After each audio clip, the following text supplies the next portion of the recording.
ಬೆಂಗಳೂರು ಕೇಂದ್ರ ಲೋಕಸಭಾ ಕ್ಷೇತ್ರದ ಬಿಜೆಪಿ ಅಭ್ಯರ್ಥಿ ಪಿಸಿ ಮೋಹನ್ ಅವರು ಬಿವಿಕೆ ಅಯ್ಯಂಗಾರ್ ರಸ್ತೆ ಚಿಕ್ಕಪೇಟೆ ರಸ್ತೆಯಲ್ಲಿ ಮತಬೇಟೆಯನ್ನ ಮಾಡಿದ್ರು. ಇವತ್ತು ದಾರಿಯುದ್ದಕ್ಕೂ ಕೂಡ ವಿವಿಧ ಅಸೋಸಿಯೇಷನ್ ಮುಖಂಡರು ಹೂವೆರಚಿ ಸನ್ಮಾನ ಮಾಡಿ ಸ್ವಾಗತ ಕೋರಿದ್ರು. ಮತದಾರರಿಗೆ ಈ ಬಾರಿ ಮತ್ತಷ್ಟು ಅಭಿವೃದ್ಧಿ ಕೆಲಸಗಳನ್ನು ಮಾಡಿಕೊಡುವ ಭರವಸೆಯನ್ನ ಕೊಟ್ಟಿದ್ದಾರೆ.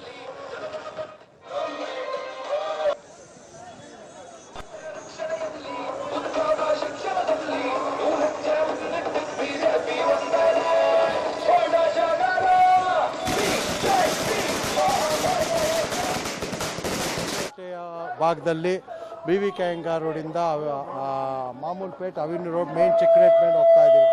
ಇಲ್ಲಿ ನಮ್ಮ ಕಾರ್ಯಕರ್ತರು ಸ್ವಲ್ಪ ಜನ ಇದ್ದರು. ಇವತ್ತು ಇಲ್ಲಿರುವಂಥ ವರ್ತಕರು ಎಲ್ಲರೂ ಕೂಡ ಇವತ್ತು ಸೇರಿ ಮೆರವಣಿಗೆಯಲ್ಲಿ ರೋಡ್ ಶೋ ಅಲ್ಲಿ ಭಾಗವಹಿಸಿದ್ದಾರೆ. ಒಳ್ಳೆಯ ರೆಸ್ಪಾನ್ಸ್ ಇದೆ. ಜನರು ಇವತ್ತು ಮೋದಿಯನ್ನು ಈ ದೇಶದಲ್ಲಿ ಮತ್ತೆ 3ನೇ ಬಾರಿಗೆ ಪ್ರಧಾನಮಂತ್ರಿ ಆಗಿ ನೋಡಬೇಕು ಅನ್ನೋ ಒಂದು ಆಸೆ ಇದೆ. ಯಾಕೆಂತಂದರೆ ಕಳೆದ 10 ವರ್ಷಗಳಲ್ಲಿ ಮಾಡಿರುವಂಥ ಸಾಧನೆ, ಭ್ರಷ್ಟಾಚಾರ ರಹಿತ ಸರ್ಕಾರವನ್ನು ಕೊಟ್ಟಿರೋದು ಜನರೆಲ್ಲರೂ ಕೂಡ ಇರ್ತಾರೆ. ಇದ್ರ ಜೊತೆಗೆ ನಾನು ಈ ಜನರ ಜೊತೆ ಕಳೆದ 25 ವರ್ಷಗಳಿಂದ ಸತತವಾದ ಸಂಪರ್ಕ ಇಟ್ಕೊಂಡಿದ್ದೀನಿ.